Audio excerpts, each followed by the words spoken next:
आज हम बात करेंगे उन 5 स्टॉक्स के बारे में, जिन्होंने लास्ट क्वार्टर 4 के मुकाबले इस क्वार्टर 4 2025 में अपने प्रॉफिट्स में 500% से ज्यादा का जंप दिखाया। ऐसे स्टॉक्स इन्वेस्टर्स के लिए ड्रीम कम ट्रू होते हैं, लेकिन क्या यह कंपनीज लॉन्ग टर्म इन्वेस्टमेंट के लिए भी अच्छी है? आज हम इन कंपनीज के प्रॉफिट ग्रोथ, फाइनेंशियल हेल्थ और फ्यूचर प्रोस्पेक्ट्स को डिटेल में समझेंगे। तो दोस्तों, स्टॉक मार्केट में ऐसे स्टॉक्स को ढूंढना जो कंसिस्टेंट प्रॉफिट ग्रोथ दिखा रहे हो, बहुत ज्यादा इंपॉर्टेंट है। आज हम उन 5 कंपनीज की बात करेंगे जिन्होंने अपने प्रॉफिट्स को शायद आपने कभी इमेजिन भी नहीं किया होगा कि यह पॉसिबल है। इनके ग्रोथ फिगर्स काफी इंप्रेसिव हैं, लेकिन क्या यह फ्यूचर में भी इस परफॉर्मेंस को मेंटेन कर पाएंगे? चलिए देखते हैं। पहले नंबर पर है भारतीय एयरटेल कंपनी। यह इंडिया की second largest telecom operator company है। दोस्तों, एयरटेल के टोटल 362 मिलियन यानी 33 करोड़ एक्टिव सब्सक्राइबर्स हैं। अब इनमें से 135 मिलियन यानी 13.5 करोड़ लोग एयरटेल का 5G यूज कर रहे हैं। सोचो, 5G जैसे नए टेक्नोलॉजी को इतने लोगों ने ऑलरेडी अडॉप्ट कर लिया है। और बात करें होम ब्रॉडबैंड की, तो 46 मिलियन यानी 4.6 करोड़ लोग अपने घर पे एयरटेल का ब्रॉडबैंड कनेक्शन यूज कर रहे हैं। तो क्लियरली दिख रहा है कि एयरटेल सिर्फ एक मोबाइल नेटवर्क कंपनी नहीं रही, ये हर घर में इंटरनेट लेकर जा रही है। क्वार्टर 4 2025 में एयरटेल ने अपने प्रॉफिट्स में 503% का मैसिव जंप दिखाया, और इसका मेजर रीजन था एआरपीयू, एवरेज रेवेन्यू पर यूजर का इंक्रीज होना, जो रुपये 209 से रुपये 245 हो गया है।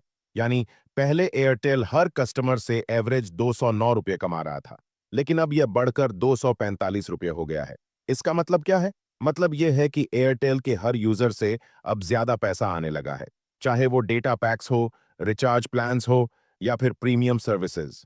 ये इंक्रीज कंपनी के लिए बहुत पॉजिटिव सिग्नल है, क्योंकि जब एआरपीयू बढ़ता है तो प्रॉफिट भी ऑटोमेटिकली बढ़ने लगता है। दोस्तों, एयरटेल सिर्फ मोबाइल नेटवर्क तक सीमित नहीं रह गया है। अब कंपनी होम ब्रॉडबैंड और डेटा सेंटर्स में भी बड़ा इन्वेस्टमेंट कर रही है। एयरटेल का प्लान है कि अपने डेटा सेंटर्स की कैपेसिटी को अगले 3 साल में डबल कर दे।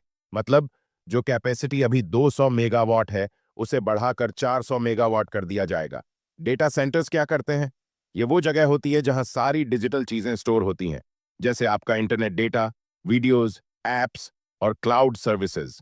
तो एयरटेल फ्यूचर के लिए तैयार हो रहा है, जहां हाई स्पीड इंटरनेट और सिक्योर डेटा स्टोरेज दोनों की डिमांड बढ़ने वाली है। लेकिन एक चीज याद रखें, आप यहां पर देख सकते हैं, एयरटेल ने अपने टैरिफ्स को और भी हाइक करने की बात की है। मतलब कंपनी अपने रिचार्ज प्लान्स यानी टैरिफ्स को और भी बढ़ाने वाली है, जो लॉन्ग टर्म में प्रॉफिटेबिलिटी को बूस्ट करेगा। दूसरे नंबर पर है जी एंटरटेनमेंट। दोस्तों, जी एंटरटेनमेंट सिर्फ एक टीवी चैनल कंपनी नहीं, बल्कि दुनिया की सबसे बड़ी कंटेंट कंपनीज में से एक है। यह कंपनी 1 बिलियन लोगों से ज्यादा को कनेक्ट करती है। सोचो, पूरी दुनिया का एक 8वां पॉपुलेशन। जी के पास 11 इंडियन लैंग्वेजेस में 50 टीवी चैनल्स हैं, और सिर्फ इंडिया में ही यह 859 मिलियन व्यूअर्स तक पहुंचती है। यही नहीं, इंडियन टीवी मार्केट में जी का 16.8% का जबरदस्त शेयर है। यानी जब इंडिया में 100 लोग टीवी देख रहे होते हैं, तो उनमें से लगभग 17 लोग जी के किसी न किसी चैनल को देख रहे होते हैं। जी ने अपने क्वार्टर 4 2025 में नेट प्रॉफिट में 1346% का जंप दिखाया। कंपनी की फोर्थ क्वार्टर 2025 की सेल्स तो फ्लैट रही, लेकिन कॉस्ट ऑप्टिमाइजेशन और मार्जिन एक्सपेंशन ने इस ग्रोथ को पॉसिबल बनाया। कॉस्ट ऑप्टिमाइजेशन मतलब, सिंपल शब्दों में बोलें तो, कंपनी ने अपने खर्चे कम किए और हर प्रोडक्ट या सर्विस से ज्यादा प्रॉफिट कमाना शुरू किया। जैसे कि कंटेंट प्रोडक्शन में कॉस्ट कंट्रोल, मतलब हाई बजट लोकेशन शूट्स की जगह स्टूडियो शूट्स या रेडी सेट्स का यूज। तो दोस्तों, जी ने सेल्स बढ़ाए बिना भी स्मार्ट प्लानिंग से अपना प्रॉफिट बढ़ा लिया, और इसी को कहते हैं मार्जिन एक्सपेंशन। दोस्तों, अब बात करते हैं जी के फ्यूचर प्लान्स की। कंपनी ने डिसाइड किया है कि अपने टोटल फ्री कैश का 40%, यानी जो पैसा बचा है प्रॉफिट्स के बाद, उसका एक बड़ा हिस्सा यह 4 इंपॉर्टेंट एरियाज में लगाएगी। रीजनल कंटेंट, मतलब जी एंटरटेनमेंट और ज्यादा साउथ इंडियन, मराठी, बंगाली जैसे लोकल लैंग्वेजेस के शोज और मूवीज बनाएगी। म्यूजिक, अपना म्यूजिक लाइब्रेरी और म्यूजिक बिजनेस को और स्ट्रांग बनाएगी। जिसमें जी म्यूजिक जैसे प्लेटफॉर्म्स का एक्सपेंशन होगा। डिजिटल प्लेटफॉर्म्स Z5 जैसे OTT प्लेटफॉर्म पर और पैसा लगाएगी, ताकि नेटफ्लिक्स और अमेजन प्राइम के कंपटीशन में और स्ट्रांग बन सके। इंटरनेशनल एक्सपेंशन, जी अपने शोज और चैनल्स को ग्लोबल मार्केट में पुश करेगी, जैसे मिडल ईस्ट, अफ्रीका और यूएस में अपना प्रेजेंस और स्ट्रांग करेगी। यानी जी अब सिर्फ टीवी तक सीमित नहीं, बल्कि पूरे एंटरटेनमेंट वर्ल्ड में एक ग्लोबल प्लेयर बनने के मिशन पर है। लेकिन जी का कंटेंट स्ट्रेटेजी कितना इफेक्टिव रहेगा, यह टाइम बताएगा। Third on the list is Dilip Buildcon. यह कंपनी इंडिया की लीडिंग इंफ्रास्ट्रक्चर कॉन्ट्रैक्टर्स में से एक है। दिलीप बिल्डकॉन ने अपने नेट प्रॉफिट में जबरदस्त 9,133% का जंप दिखाया। यह ग्रोथ कंपनी के डबल्ड मार्जिन्स के वजह से पॉसिबल हुई।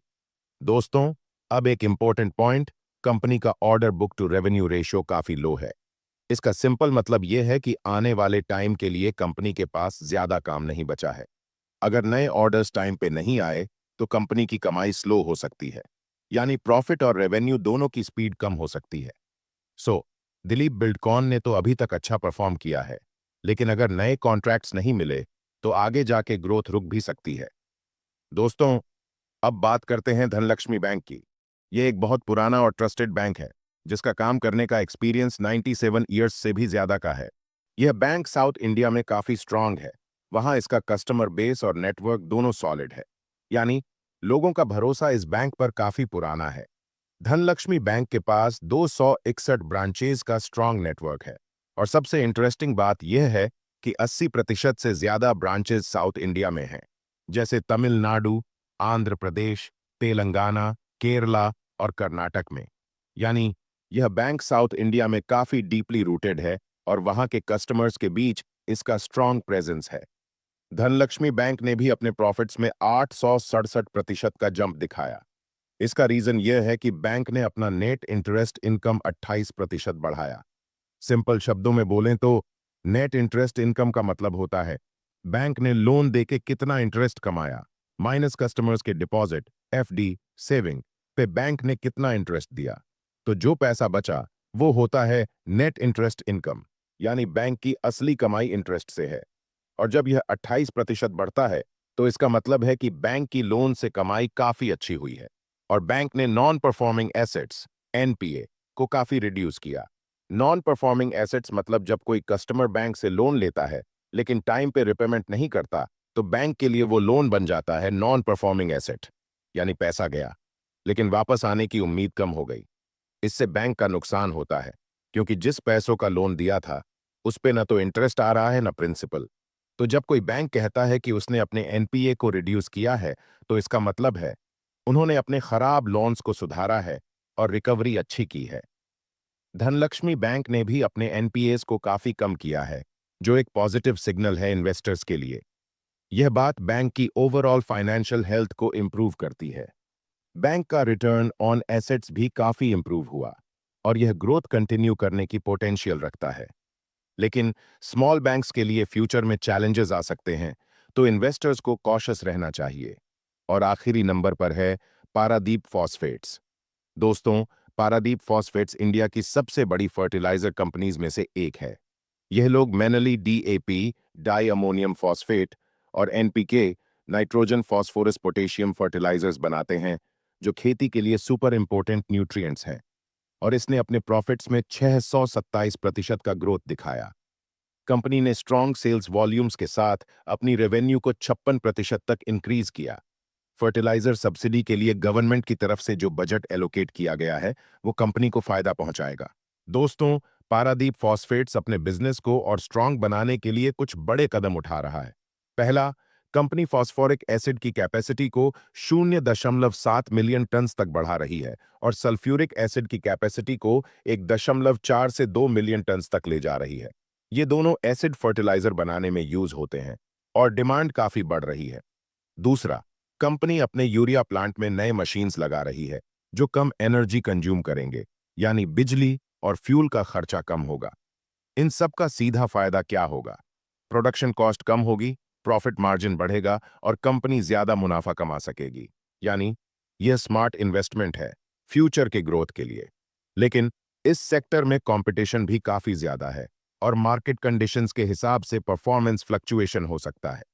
तो दोस्तों, यह थे वो 5 स्टॉक्स जिन्होंने क्वार्टर 4 2025 में अपने प्रॉफिट्स में 500% से ज्यादा का जंप दिखाया।